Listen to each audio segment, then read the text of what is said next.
Din sa kapitbahay, ayan o. Oh, tingnan nyo po itong mga plum na to. Ano lang siya.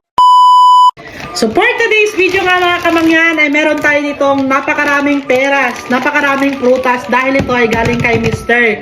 Dahil nagtatrabaho sila sa isang site na maraming prutas, so kumuha sila. Sabi ko nga sa kanya i-video. Hindi ko nakuha sa kanya yung video kagabi dahil gabi na ako dumating. So for today's video ay mumukbang na lang natin to at isusunod na lang natin yung kung paano niya to kinuha. Ayan o. Pakarami. Nakikita niyo ba itong mga maliliit na to? Plum po ito. Grabe no, dami no, may apple pa o. May orange din. Tikman natin tong lahat. Talagang mahal na mahal tayo ng ating mister. Dinalhan tayo ng maraming prutas. Ito sa kanya mag-video para naman makita nyo din nga yung mga prutas na ganito. So, eto, dinalhan niya tayo ng isang bag. Grabe na naka-isang bag si mister ng prutas na panguha din sa kapitbahay. Ayan o. Oh, tingnan nyo po itong mga plum na to. Ano lang siya, yung madali siyang kumintab kapag yung mga parang ganito, fag. Charis, fag. Ngayon, for today's video, tikman natin tong plum na kinuha ni Mr. Hugasan lang muna natin to. Yan guys, lagay natin to dito sa ating kalug-kalugan na naman ng asin. Excited na! Tada! So, tikman natin. Plum po ang tawag dito. Napakarami ng plum ngayon. Talagang, nako, magsasawa na lang. Talagang naglaglagan na lang yung mga plum na nakita ko nung ni Mr. sa video niya.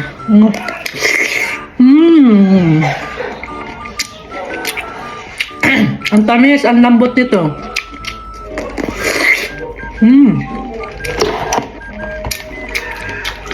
Pero mas masarap ng asin.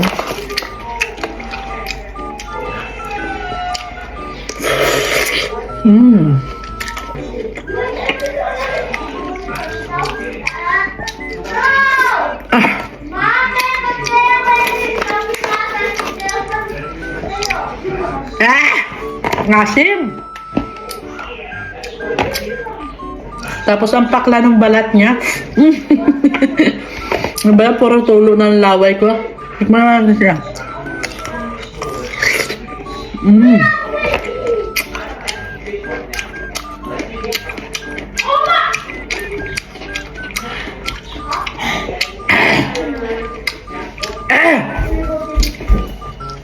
Grabe, sobrang asim guys, hindi ko kaya. So try naman natin tong orange niya. Grabe no. Juicy naman ang orange. Tikman natin.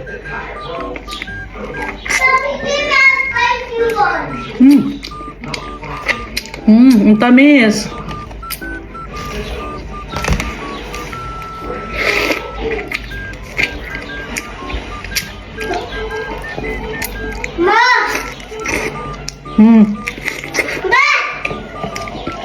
Water?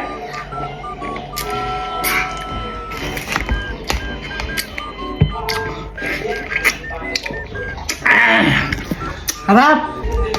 Guys! Sobrang tamis guys.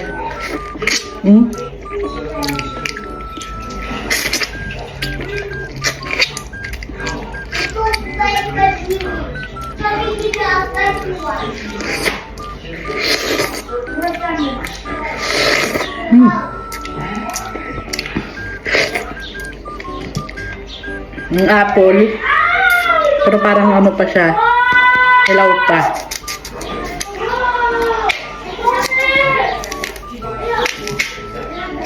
Hilaw pa nga, bobot pa guys oh.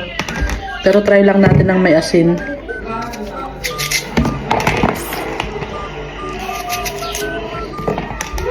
Galing lang natin ng exercise, yung bilbil natin kita.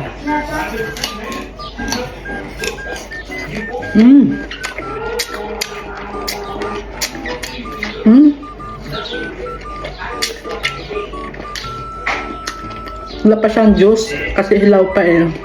Ganito yung murang apple. Mura pa na apple.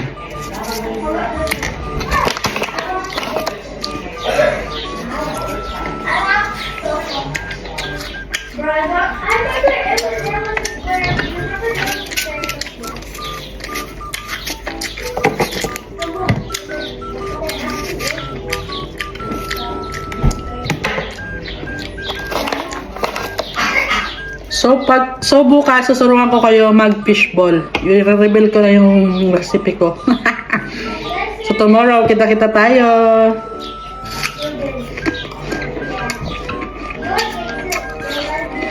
Para magawa ng ganyan.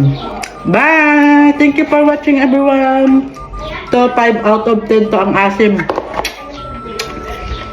Oranges, 10 out of 10. Apple, 7 out of 10. Ang sarap sa asin.